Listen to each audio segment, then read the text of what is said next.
여러분 곁에 만일 이런 사람이 있다면 아무리 친하고 오랜 시간 지냈어도 반드시 거리를 두는 것이 좋습니다.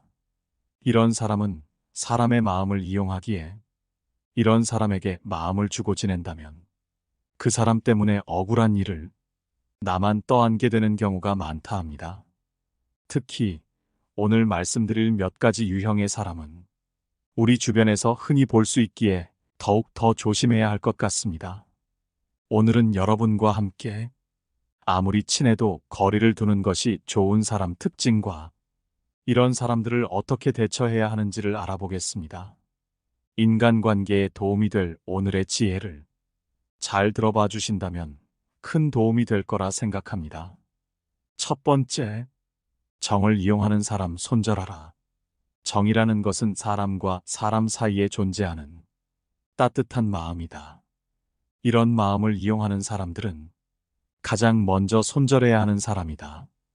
힘든 부탁이어도 그 사람과의 정 때문에 거절하지 못하고 애써 사정을 봐주고 힘겹게 부탁을 들어줬더니 감사하는 마음이나 도움을 돌려주기는커녕 도리어 자기 말을 잘 들어주는 호구로 알고 계속해서 이용하려는 사람은 반드시 멀리해야 할 대상 1순위이다. 게다가 다른 나라에 비해 우리나라 사람들은 정에 얽힌 것이 많다. 옛날에는 이웃 간에도 정이 있었고 가족이면 정을 나누는 것이 당연했다. 요즘 사람들은 인정이 없다고 말하지만 그래도 아직까지도 사람 간에 정을 나누는 것을 보면 세상은 아직 살만하다는 감동을 느낄 수 있다. 그것은 정이야말로 꾸며내지 않은 사람의 순수한 마음이기 때문일 것이다. 이런 순수한 마음을 이용하는 것은 마음을 준 상대방을 배신하는 행위이다. 정을 이용하는 것은 선의를 악의로 갚는 가장 대표적인 일이기에 내가 정을 더 많이 주면 줄수록 당했을 때의 배신감이 훨씬 더 크고 그로 인해 내가 받게 되는 상처는 더 깊다. 이런 이유 때문인지 사람에게 당한 상처는 쉽게 잊혀지지 않고 다른 사람들에게 다시 배신당할까봐 사람을 못 믿는 성격으로 만들고 누군가에게 정을 주는 것을 두려워하게 만든다. 그렇기에 이런 사람들이 많아지면 많은 사람들이 상처받고 결국 사회는 삭막해질 수밖에 없다.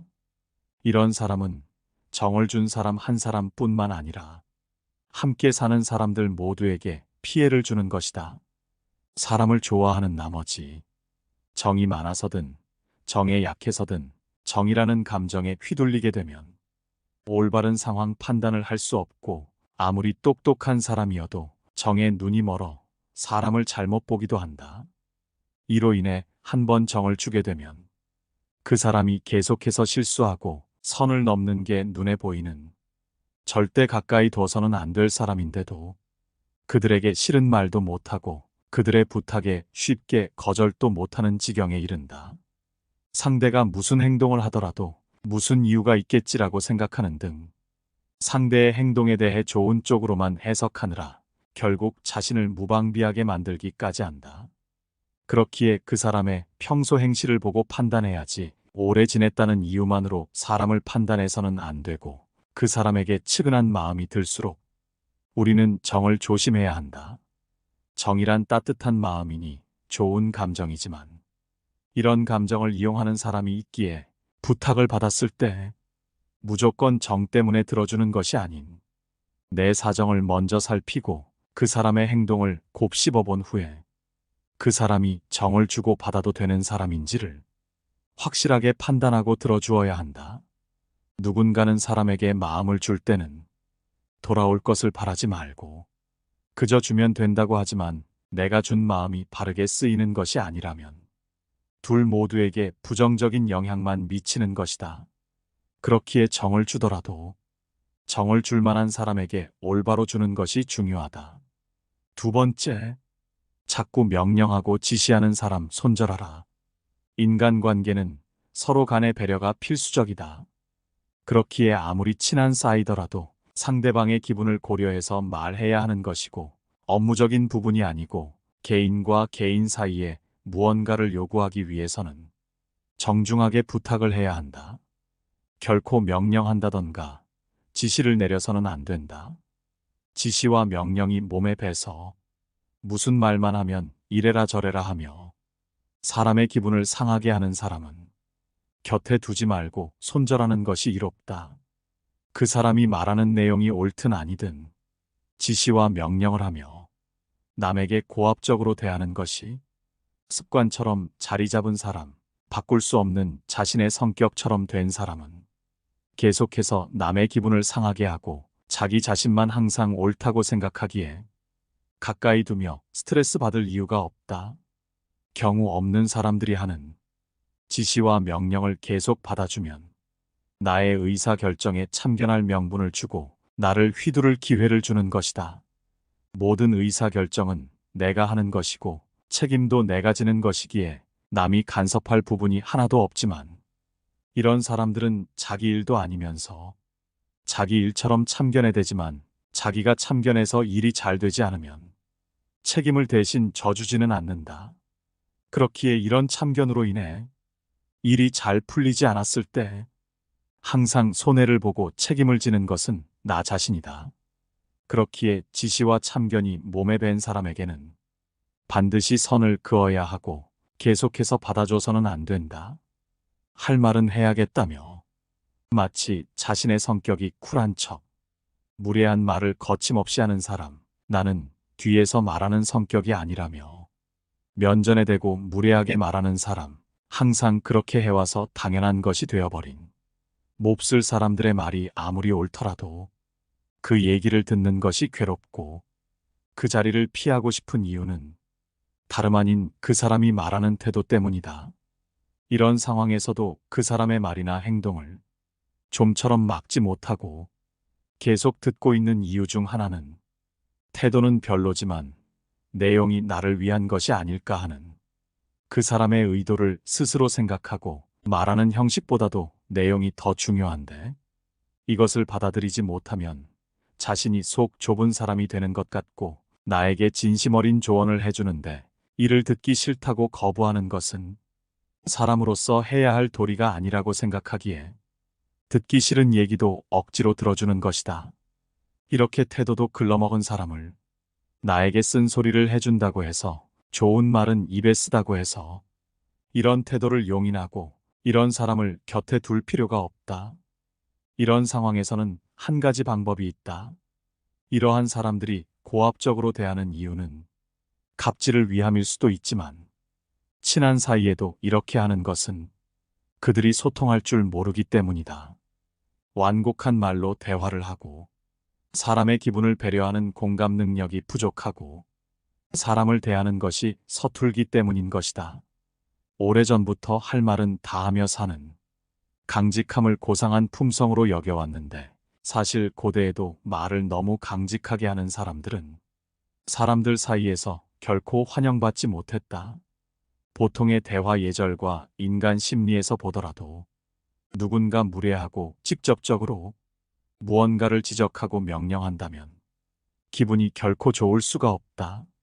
그렇기에 이런 상황에서 나를 위한 얘기겠거니 하며 계속해서 참지 마라. 한두 번 그런 태도를 보이는 것은 정말 나를 위해 쓴소리를 하는 것일 수도 있지만 계속해서 자꾸 참견하고 지시하는 것은 서로 주고받는 의사소통이 아닌 일방적인 소통이라 불편함을 일으킨다. 그 내용이 아무리 옳더라도 이런 상황을 계속해서 참고 그 사람은 원래 그렇다며 용인해주면 상대의 나쁜 버릇만 키우고 앞으로 그 사람과의 인간관계에서 고생길만 열리게 된다. 더 이른 시기에 이런 행동을 참느라 내가 겪고 있는 불편함을 전달하지 않으면 상대는 본인이 잘못하고 있다는 사실을 모르고 잘하고 있다고 착각을 하며 산다. 그렇기에 이런 잘못된 행동을 계속 놔둘수록 상대방의 행동은 옳고 당연한 일이 되어버리고 이에 불만을 표출하게 되면 사람들 사이에서 이상한 사람이 되어버리고 화가 나는 일이 벌어지는 경우가 흔하다. 설령 나쁜 말을 하더라도 정중한 태도로 얘기하면 싸움이 날 일이 없다. 하지만 내용이 아무리 좋아도 전달 방식이 무례하고 상대방의 자존심을 짓밟는 태도는 서로의 관계만 깨트릴 뿐임을 명심하라. 인간관계에서 성숙한 태도라는 것은 남에게 내려다보듯 조언을 하는 것이 아닌 듣는 사람을 배려하는 그러한 태도에서 나오는 것이다. 인간관계의 기본은 예의와 배려임을 명심하라.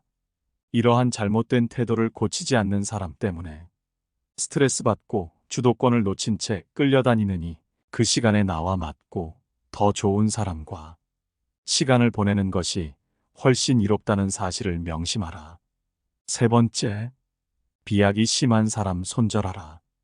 혹시 주변에 내가 뱉지도 않았음에도 술에 취하더라도 절대 하지도 않을 말을 했다면서 억지로 지어내서 얘기하고 아무 의도 없이 뱉은 말도 자기 좋을 대로 해석하여 감정적으로 대하는 사람이 있다면 반드시 손절해야만 한다. 심지어 내가 뱉지도 않은 말을 다른 사람들에게 떠벌리고 다니는 사람이 있다면 오랜 친구이건 아무리 가깝건 간에 지금 당장이라도 멀어져야만 한다. 혹시 업무적으로 관련되어 있어서 어떻게 해도 끊을 수 없는 사람이라면 결코 이 사람이 뒤에서 얘기할 만한 빌미를 주지 않을 대화만 하는 것이 좋다. 그저 평범한 대화를 하더라도 이를 자기 멋대로 나쁘게 해석하고 또 자기 멋대로 해석하여 나의 말을 왜곡하며 다른 사람과 사이가 멀어질 수도 있음에도 안 좋은 말을 퍼뜨리는 사람이 있다면 되도록 만남을 멀리해야만 그 사람으로 인한 구설수에서 벗어날 수 있다. 비약이 심한 사람은 아무리 좋은 의도건 그게 무슨 말이든 상관없이 그저 툭하면 비약한다. 자기 멋대로 해석하고 마치 그걸 사실처럼 믿고 결론을 내려버린다. 그러한 태도 때문에 다른 사람들은 오해라면서 이를 풀기 위해 이 사람에게 찾아가 일일이 설명한다. 죄를 짓지도 않았는데 하나하나 변명하는 것처럼 얘기한다. 그런데 생각할수록 이것도 웃기는 일이다. 매번 자기 멋대로 착각하고 남에게 피해를 끼치는 사람은 상대방인데 왜 그 사람 때문에 내가 힘들게 이 사람을 이해시키면서 사과까지 하는 것은 쓸데없는 짓이다. 결국 이런 사람과 있으면 감정적으로 계속해서 소모만 하고 인간관계에서 좋은 일은 일어나지 않는다. 그렇기에 이런 사람들을 납득시키기 위해 잘못하지도 않은 것을 사과하고 억지로 해명하지 마라. 혹시라도 누군가 나를 그런 식으로 비약하더라도 그 사람이 오해한 대로 그대로 두어라. 지금까지 시간을 낭비했으니 이제부터라도 시간을 낭비하지 마라. 예전엔 상대방의 오해가 너무 억울해서 하나씩 따지고 바로잡기 바빴겠지만 이것은 아무리 생각해봐도 남는 것 하나 없는 피곤하기만 한 일이다. 이런 사람들을 가만히 살펴보면 소중한 인연이라기보다는 그저 그렇기만 한 보잘것없는 인연인 경우가 많다. 진짜 나와 평생 갈 것이고 나를 좋아해주는 사람은 혹시 내가 뱉은 말이 기분이 나빴다면 오해가 생길 부분에 대해 확인해 볼 것이다. 좋은 사람들은 자기가 멋대로 비약한 자신만의 상상을 사실인 것처럼 받아들이거나 남에게 뒷담화하지 않는다. 혹시 누군가 오해하더라도 그 오해를 가지고 억울해하지 마라. 이런 사람을 걸러낼 수 있는 좋은 기회라고 생각하고 인간관계를 정리하면 그만이다. 네 번째, 지나칠 정도로 비난하는 사람 손절하라. 어떤 사람이나 특정 집단을 향해 강한 증오나 적대심을 가지면서 그런 생각을 노골적으로 말하는 사람들이 주변에는 굉장히 많이 보인다. 특히 정치같이 사람들이 갈리는 부분에서 특히 더욱 심한데 친한 친구들끼리 모여서 이야기하다가 정치 이야기가 나오게 되면 친한 친구고 뭐고 그 순간만큼은 목에 핏대를 세우고 열을 올리며 상대 진영을 비난하는 사람들은 우리 주변에 심심치 않게 보이는 사람들이다. 친구들 사이에서는 그런 경우에 너무 화가 나니까 그럴 수 있지라고 말하지만 자기 신념과 다르다는 이유만으로 무조건 틀리다고 하고 계속해서 싸우려고 들면 참 상대하기 싫고 아무리 친해도 거부감이 느껴진다. 이런 것들에 대해 지나칠 정도로 증오와 적대감을 드러내는 사람과 말할 경우에는 상대 생각에 동조해주지 마라. 설령 주변 사람들이 모두 똑같이 느낀다고 해도 무언가를 비난하는 생각에 동조하면 결국 나에 대한 평가만 나빠질 뿐이다. 남의 평가가 두렵다기보다는 한쪽으로 치우친 생각에 매몰되어 내가 다른 사람에게 피해를 줄 수 있기 때문에 주의해야 하는 것이다. 그리고 이렇게 지나칠 정도로 상대방을 향해 증오나 적대감을 드러내는 사람과는 절대 가까이 하지 않는 것이 좋다. 이런 사람과 가까이 하면 이들의 부정적인 생각, 과격한 감정이 전염되기 쉽기 때문이다. 또한 자기와 생각이 다르면 과격한 행동으로 이어질 가능성은 물론 귀찮은 일들이 생길 가능성이 적지 않기에 차라리 처음부터 멀리하는 것이 낫다. 5번째, 자기 자신만 아는 사람 손절하라. 인간관계는 그 속에 있는 사람들 모두가 서로 노력을 해야만 유지된다.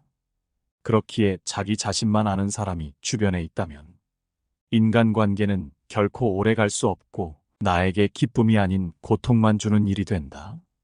자기 자신만 아는 이런 사람들은 매사에 자신의 욕구나 이익을 위해 자기 중심적인 행동을 취하고는 한다.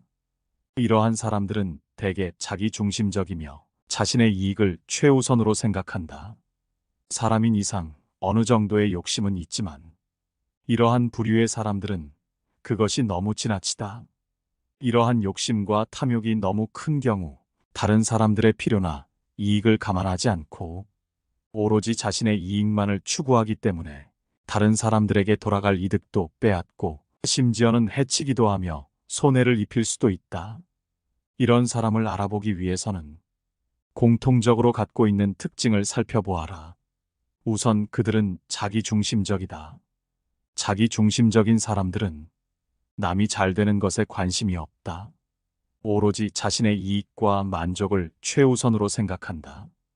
이들은 자신의 욕구와 필요를 다른 사람들보다 더 중요하게 생각한다.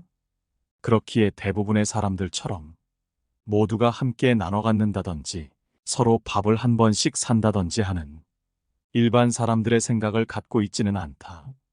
게다가 그들은 만족하지 못한다. 이러한 사람들은 자신의 욕구와 만족을 얻기 위해 끊임없이 갈구한다. 그러나 이것이 결코 충족되지 않기 때문에 그들은 자신의 욕심과 탐욕을 더욱더 부리게 된다. 채워지지 않는 만족을 채우려고 계속해서 타인을 이용하려는 성향 또한 가지고 있다. 그렇기에 종종 다른 사람들을 이용하려고 하며 남에게 잘 대해주는 것 또한 그 사람을 이용하기 위한 수단에 불과하다. 이들은 대개 물질적인 욕망이 매우 강한데 자신의 부유와 사치를 위해서는 수단과 방법을 가리지 않으며 이를 위해 다른 사람들을 이용하는 것에 거부감 따위는 전혀 없다. 심지어는 가족 간에도 이용하며 오로지 자신이 부유해지는 것에만 관심이 있다. 이런 사람들일수록 다른 사람이 잘 나가는 것에 대해 엄청난 시기와 질투를 한다. 타인의 성공에 대한 부러움이 엄청나기에 그 사람들을 인정하려 하지 않는다. 그들은 자신의 욕구와 비교하여 다른 사람들의 성공을 인정하기 어려워하며 종종 그들의 성공을 부정적으로 평가한다. 저 사람은 운이 좋아서 그래. 저 사람은 집이 잘 살아서 그래. 나도 운만 있었으면 저 사람보다는 낫지. 라는 말을 달고 사는 것이 이들의 특징이다. 이러한 욕심과 탐욕에 물든 사람들은 자신의 이익을 추구하기 위해 무엇이든 할 수 있다는 생각을 가지고 있다. 그렇기에 잘난 사람은 이용하려 하고 자기보다 못나 보이는 사람은 경멸하고 무시하는 경우가 많다. 또한 욕심과 탐욕을 부리는 사람들은 만족할 줄 모르고 끊임없이 더 많은 것을 원하며 이로 인해 다른 사람들을 배척하거나 상처를 주는 경우가 있다. 이러한 태도는 인간관계에서는 최악으로 결코 상호 소통이 안 되는 사람이기에 인간관계에서 도태될 수밖에 없다. 따라서 우리는 그런 사람들과 친하게 지내는 것이 아닌 최대한 거리를 멀리해야 한다. 그 사람과 함께 있는 것만으로도 나 또한 그런 사람으로 비춰지기에 내 주변의 인간관계 또한 무너지고 나 또한 그런 사람의 영향으로 인해 탐욕스러운 성격이 될 수 있기에 반드시 거리를 두어라. 오늘 함께 알아본 지혜는 여기까지입니다. 아무리 친해도 반드시 손절해야 하는 5가지 부류의 사람들을 주변에서 만나보신 적이 있으신가요?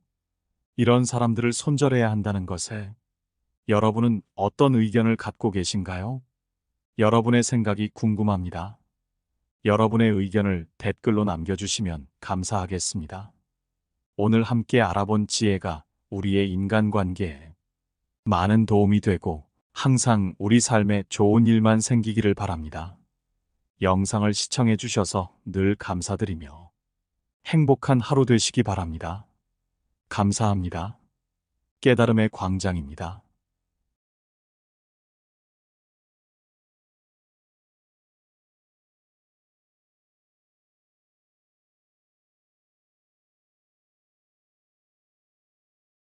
여러분, 요새 전문가들이 유튜브에 나와서 노후에 필요한 한 달 생활비가 얼만지 알려주는 영상을 혹시 본 적이 있으신가요?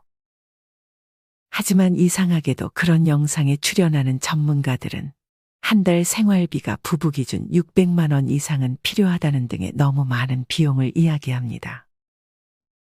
그러면서 이런 영상을 보는 시청자분들에게 불안감을 조성하기도 합니다. 전문가분들이 물론 통계를 바탕으로 얘기를 하겠지만 사실 돈은 쓰기 나름인 것입니다. 중년 때부터 많이 쓰고 살던 사람은 월 500만 원도 부족하고 소박하게 살던 분들은 월 200도 남는 것입니다. 노후에 한 달 생활비가 600만 원씩 필요하다는 전문가는 부자들을 위한 전문가일 수도 있겠다는 생각이 들었습니다. 해당 영상에 댓글을 단 어떤 분은 둘이 살아도 월 120만 원 정도밖에 쓰지 않는다고 합니다. 방송에 나와서 여행 얘기하며 한 달에 몇백씩 든다고들 말하지만 이분은 놀러 가고 싶을 때마다 가까운 근교의 전철을 타고 가고 시장에서 마트보다 싸게 야채, 두부, 돼지고기 사서 해먹으면 충분하다고 했습니다. 옷도 있는 거 입으면 되고 한강에 매일 운동하러 가고 외식은 거의 안 하면 돈도 모아지고 행복하다고 말씀하셨습니다. 전문가들의 말처럼 과연 노후 월 생활비로 4에서 500 정도 쓰는 사람이 전체의 5%가 될까 싶습니다. 또한 노후 준비로 최소 10억이 필요하다는 말이 나온 적도 있었습니다. 이런 영상들은 많은 분들에게 겁을 주는 것 같습니다. 이렇게 월 300만 원이니 500만 원이니 하는 것보다는 자기 형편에 맞게 노후의 삶을 준비하는 것이 더 중요합니다. 그리고 여기서 추가로 노후에 가장 좋은 재테크인 건강관리만 잘 신경 써주면 충분히 적은 금액으로도 노후를 잘 보낼 수 있지 않을까 생각합니다. 건강관리만 잘하고 쓰기 나름인 돈을 잘 관리해서 사용한다면 전문가들이 말하는 한 달 비용의 반의 반만으로도 충분히 생활이 가능할 수 있습니다. 실제로 은퇴한 분들 중에 아프지만 않는다면 노후 생활비가 생각보다 적다는 말을 하는 분들이 많았습니다. 어느 전문가분은 은퇴 생활비로 교육비 융자금 빼고 지금 쓰는 생활비의 2.5배의 생활비가 있어야 한다고 했지만 이게 곧 모든 분들께 정답은 아닌 것 같습니다. 이에 대한 여러분의 생각은 어떠신가요?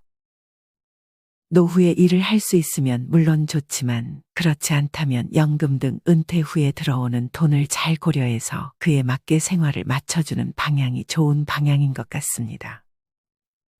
여기 노후 생활비를 마련하기 위해 주택연금을 상담받으러 근처 관할지사로 향하는 70대 최 씨 할머니가 계십니다. 할머니는 5년 전쯤 60 중반이 다 돼서야 내 집 마련을 할 수 있었습니다. 그리고 이제는 그 집을 자식에게 물려주려는 것이 아닌 주택연금을 받기로 결심했습니다. 상담을 받아보니 할머니의 집은 현재 3억 정도 하는 것으로 나왔고 지금의 나이가 70세였기 때문에 한 달에 88만 원 정도를 주택연금으로 받을 수 있었습니다. 할머니는 주택연금을 너무 빨리 받는 것은 오히려 손해를 볼 수 있다는 말을 전해 들었었고, 평균 72세의 나이에 주택연금을 받는다는 말에 할머니는 지금이 딱 적기라고 생각했습니다. 주택연금은 집에서 거주하면서 또 연금을 받는다는 점이 할머니에게는 큰 장점으로 다가왔습니다.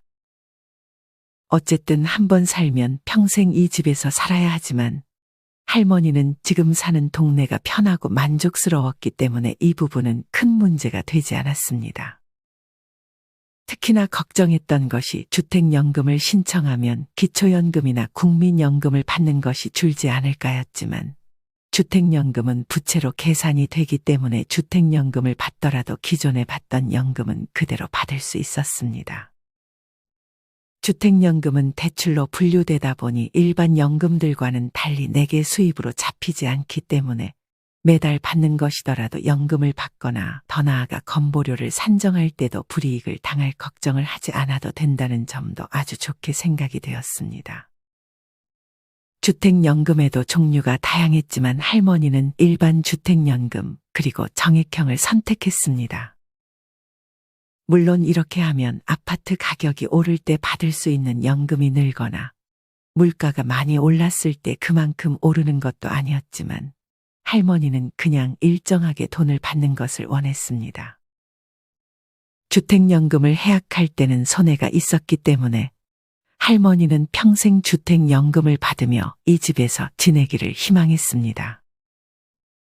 할머니는 사실 몇 년 전까지만 해도 집이 있으면 자식들 중 한 명에게 물려주는 것을 당연하게 생각했습니다. 할머니에게는 어떤 심경의 변화가 있었을까요? 최 씨 할머니는 어린 시절 농사를 짓는 집에서 태어났습니다. 큰 분홍은 아니었지만 그래도 마당 한 모퉁이에 노젓가리를 쌓아놓을 만큼 남부러워할 큰 땅이 있었습니다. 최 씨는 7남매 중 둘째로 태어나 부모님이 일을 나가면 동생들을 돌봤습니다. 최 씨가 대부분의 동생들을 업어서 키웠는데 동생들을 업다 종종 떨어뜨리기도 해서 동생들이 땅에 머리를 부딪힐 때면 야단을 많이 맞기도 했습니다. 최 씨는 초등학교를 1, 2년 정도 다니다가 부모님의 농사일을 돕고 동생들을 돌봐야 하는 시간도 빠듯해서 학교를 그만둘 수밖에 없었습니다. 그렇게 시간이 흘러 예전 시절이 그랬듯 부모님은 큰 땅을 맏아들에게 물려주었고, 최 씨는 중매로 다른 지역에 시집을 가게 되었습니다. 말은 별로 없었지만 다정했던 남편과 함께 이남 일녀를 낳아 최 씨는 열심히 살았습니다. 최 씨의 남편의 일의 특성상 이사를 많이 해야 했기에 할머니의 가족은 한동안 월세 생활을 해야 했습니다. 이후 불행히도 최 씨의 남편은 새벽에 출근을 하던 도중에 눈길에 미끄러진 차량을 세우려다 뒤따라오던 제설차에 치여 세상을 떠나게 되었습니다. 아이고, 당신 없이 어찌 살라고 이리 먼저 가버리시나요? 할머니는 한동안 일을 하지 않으면 견딜 수 없을 정도였습니다. 그래서 할머니는 그 당시 낮에도 밤에도 일을 했습니다. 낮에는 리어카를 끌며 시장 근처에서 야채를 팔았고 밤에는 국수집에서 일을 했습니다. 다행히 자식들은 그맘쯤 결혼을 하거나 서울로 상경에 생활하는 등 출가한 상태였기 때문에 할머니는 그렇게 일을 할 수 있었습니다. 하지만 서울로 간 둘째 아들을 지원하는데 많은 돈이 들어갔습니다. 변호사 시험을 준비했던 둘째 아들이 공부에 매진할 수 있게끔 할머니는 지원을 아끼지 않았습니다. 첫째 아들도 결혼해 집을 마련하는데 큰 돈을 보태주었습니다. 아들들은 살기 바빴고 그나마 근처에 사는 딸만이 할머니를 챙길 뿐이었습니다. 딸은 아무리 엄마가 오빠들에게만 지원을 해줘도 크게 불평하지 않았습니다. 오빠 서울에서 힘들겠네. 내 걱정 말고 오빠 먼저 챙겨줘. 내가 너 하나는 정말 잘 키운 것 같네. 고맙다, 우리 딸. 항상 막내딸은 자기보다는 오빠들을 먼저 챙겨주고 걱정해주는 착한 딸이었습니다. 할머니는 그런 딸에게 항상 미안함과 고마움을 가지고 있었습니다. 이렇게 일을 열심히 했지만 자식들 뒷바라지를 계속했던 탓에 많은 돈을 모으지는 못하긴 했어도 할머니는 열심히 저축을 했습니다. 그렇게 할머니는 60대 중반의 나이에 집을 마련했습니다. 할머니는 예전부터 이곳저곳 떠돌아다니며 월세로 집을 전전하는 것에서 벗어나 드디어 집을 마련한 것에 큰 만족감을 느꼈습니다. 이 당시 주택 가격이 높았던 것은 아니지만 그래도 집을 마련한 것이 너무 뿌듯했습니다. 할머니는 어릴 적 자연 근처에서 살았었기 때문에 전원 생활에 미련은 없었습니다. 전원 생활에 좋은 점도 있었지만 벌레도 많고 한 것보다는 그냥 병원 가까이 위치하고 산책로도 있고 주변에 마트나 시장도 있는 지금 집이 너무 좋았습니다. 할머니는 지속적으로 야채를 팔았지만 점점 몸이 한 군데씩 아파오기 시작해 이 일을 언제까지 할 수 있을지 몰라 두려웠습니다. 할머니는 집에서도 한 달 전기세가 10,000원도 안 나오고 항상 플러그를 뽑아 놓아야 안심이 되었습니다. 그리고 지하철을 공짜로 타며 놀러 가고 싶을 때는 돈 안 들이고 놀러 가기도 했습니다. 둘째 아들은 변호사 시험에 결국 붙지 못했지만 직장에 취직을 했고 큰아들과 막내딸도 결혼해서 할머니의 마음이 아주 편했습니다. 이제 자기 노후만 챙기면 된다고 생각했습니다. 얼마 후 막내딸의 아들의 돌잔치가 열렸습니다. 모처럼 가족들이 한자리에 모였습니다. 손주는 할머니가 돌잡이 물건으로 넣어놓은 연필을 손에 꼭 쥐었습니다. 이날 할머니는 손주의 재롱을 보며 즐거운 시간을 보냈습니다. 돌잔치가 끝나 할머니가 집으로 가고 얼마 후 딸에게 전화가 왔습니다. 엄마, 아무리 그래도 그렇지. 현우 돌잔치에 달랑 신발 하나가 뭐야? 나한테 해주는 게 그렇게 아까워? 그것도 좋은 거야. 나는 나한테 뭐 하나 좋은 거 사주지도 않고 너네랑 손주들한테만 좋은 거 사는데 뭐가 아까워한다는 거야? 할머니는 처음 보는 막내딸의 모습에 당황했습니다. 딸은 뭐가 마음에 안 들었는지 말을 이어갑니다. 그리고 지난번에 우주 용돈으로 10,000원 꼴랑 준 건 뭔데? 애기가 뭐 그렇게 돈 쓸 게 있다고 애초에 간식 사 먹으라고 준 거다. 그럼 용돈으로 대체 얼마를 줘야 하는 건데? 할머니는 사실 예전에 큰아들의 자식들에게는 용돈을 두둑히 챙겨줬지만 지금은 할머니도 일을 언제까지 할지 모르고 자식에게 용돈 받는 생활을 하기 싫었기에 손주들에게 주는 용돈을 조금 줄인 것이었습니다. 예, 이제 애미도 일 언제까지 할지 모르고 너네한테 손 벌리기 싫어서 조금 아껴보려는데 이해해줬으면 싶다. 다른 분이 풀리지 않았는지 대답도 하지 않은 채 전화를 끊었습니다. 항상 양보를 해줬던 딸이었기에 할머니는 이해가 가지 않았습니다. 사실 딸은 그간 쌓여왔던 것입니다. 자신이 딸이고 막내라는 이유로 항상 가장 나중에 챙김을 받는다는 느낌을 받아왔고 딸도 사람인지라 그것이 쌓여왔던 것이었습니다. 하지만 딸에게 아들 둘만큼 해주진 못해줬어도 딸이 결혼할 때 큰아들만큼 돈을 지원해 주었기에 할머니는 더욱 딸의 이런 반응을 받아들이기 힘들었습니다. 이후 작은 아들도 이제 곧 결혼을 하겠다는 말을 할머니에게 전했습니다. 엄마, 나 이번에 결혼할 사람 만나는데 집은 그쪽에서 해주겠대. 혼수라도 내가 해야 할 것 같은데 내가 직장 다닌 지 얼마 안 됐잖아.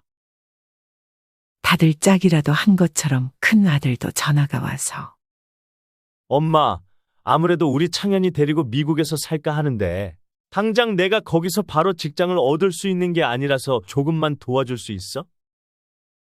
할머니는 풀이 죽은 듯 답했습니다.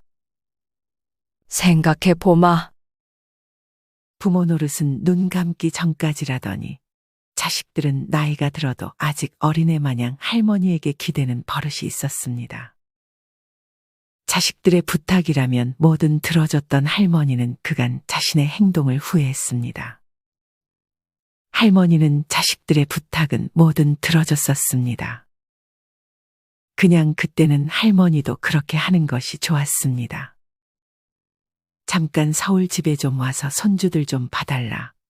아이 유치원에 데려다 달라 하는 부탁을 할머니도 좋아했고 자식들도 할머니가 그렇게 하는 것을 좋아한다고 생각해 더욱 자식들이 부탁하는 빈도가 늘어간 것이었습니다. 할머니는 주변에서 그리고 방송이나 유튜브를 보며 못 사는 노인들을 보면서 단호하게 자신의 노후는 자신이 챙겨야 한다는 것을 터득한 터였습니다. 하지만 막상 자식들의 부탁을 듣고 나서는 집을 팔아서라도 조금씩 도와줄까 하는 생각을 하지 않았던 것은 아니었습니다.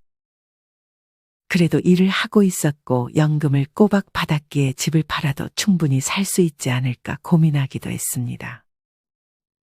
할머니는 이 집도 자식들 중 한 명에게 물려주는 것을 당연하게 생각했습니다. 하지만 할머니는 두려웠습니다.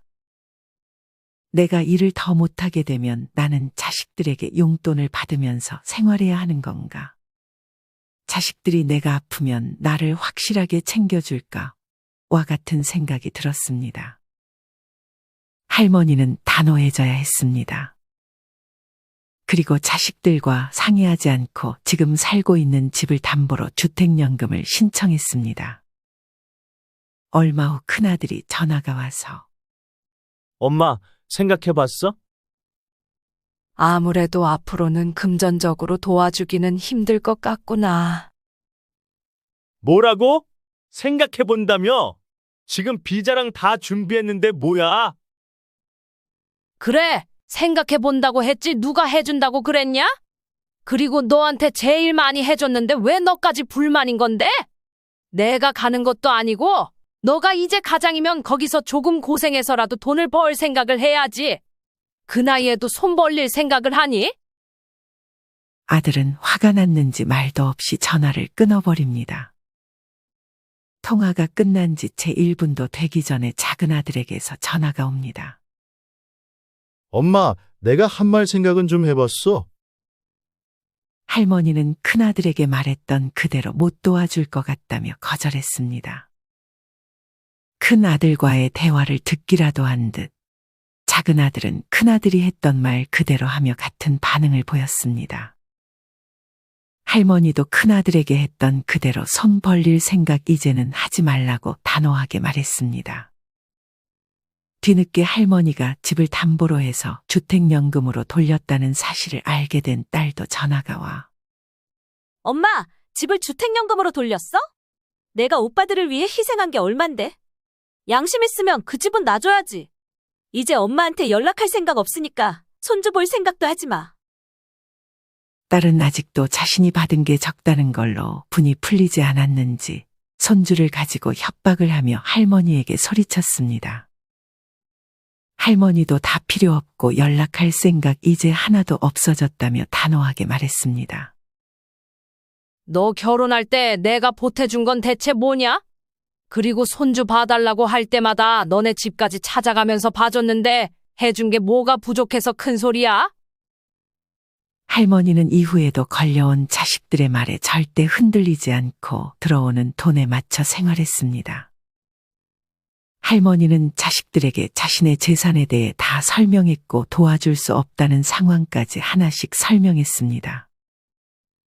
재산을 알려주고 자식들이 더 이상 할머니에게 찾아오지 않는다고 해도 상관없었습니다.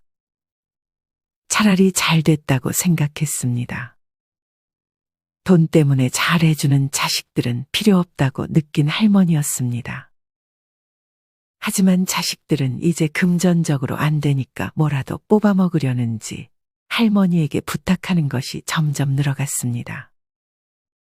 큰아들은 미국 이민을 포기하고 할머니에게 자기 부부가 맞벌이하니 서울로 올라와 손주들을 좀 케어해 줄 수 있겠냐고 물었습니다. 주택연금 해지하면 큰 돈을 내야 된다고 하니 그 돈은 자기가 내줄 테니 그 집 팔고 같이 살자는 제안을 했습니다. 하지만 할머니 지인 중에 이렇게 자기 집을 팔고 아들 부부와 같이 산 사람 치고 잘 사는 사람을 보지 못했습니다. 대부분 아들 부부 눈치보다 요양원에 들어간 얘기는 흔치 않게 들어볼 수 있었습니다. 할머니는 큰아들의 부탁을 거절했습니다. 그러자 큰아들은 엄마 왜 이렇게 내 부탁을 안 들어줘? 이미 내 와이프한테 다 말했다고. 너는 이 엄마를 부하라고 생각하는 거냐? 결정은 니네가 하고 나한테 통보하는 거야. 이제 예전처럼 니네 부탁 다 들어주지 않을 거니까 이런 부탁할 거면 전화하지 마라. 이후 딸도 필요할 때만 연락 와 자기 대신 손주 병원 좀 데려다 줄 수 있냐는 부탁을 자주 했고 그럴 때마다 병원비를 할머니에게 주지도 묻지도 않으면서 은근히 할머니가 받는 연금을 자기 생활비로 대체하는 모습을 보였습니다. 재산 받을 게 없으니까 할머니에게 뭐라도 뽑아먹으려는 자식들이 참으로 괘씸했습니다. 이후로는 그런 부탁이 있어도 할머니는 몸이 안 좋다는 핑계를 대며 거절했습니다. 자식들은 할머니의 거절이 뭐가 그렇게 분했는지 부탁을 안 들어줄 때마다 다른 사람이 되어 할머니에게 신경질을 냈습니다. 하지만 할머니는 이제라도 이렇게 해야 한다고 생각했습니다. 이렇게 자식들 말 다 들어주다가는 할머니의 인생을 사는 것이 아닌 자식들에게서 영원히 벗어나지 못한 삶을 살 것만 같은 두려움을 느꼈습니다. 할머니는 이후로 자식들의 연락을 잘 받지 않았습니다. 자식들과 연이 끊어지는 한이 있더라도 손주들을 못 보더라도 이제는 자신의 삶을 살고 싶었습니다. 할머니는 주택연금과 기초연금으로 이제는 더 이상 일을 안 해도 아끼고 살면 괜찮았습니다. 그리고 아플 것을 대비해 아주 조금씩 저축을 하며 이제는 자기가 하고 싶은 것들을 하면서 인생을 살기로 다짐했습니다. 할머니는 예전에 초등학교를 2년밖에 다니지 못한 것에 한이 있었습니다. 할머니는 복지회관에 들어가 글쓰기 수업을 받았습니다. 서툰 글씨를 한자 한자 써가며 초등학생보다도 삐뚤빼뚤한 글씨지만 배우는 것에 큰 재미를 느꼈습니다. 할머니는 사실 노래 부르는 것을 가장 좋아했습니다. 혼자 집에서 밥을 해 먹을 때도 집안일을 할 때도 할머니는 항상 흥얼거렸습니다. 할머니가 가장 좋아하는 노래는 가수 주현미의 최고의 사랑입니다.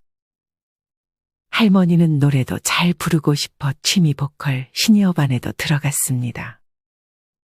할머니는 이렇게 자식들에게서 벗어나 이제는 자신이 좋아하는 것들을 하루하루 즐기며 행복한 노후를 보내고 있습니다.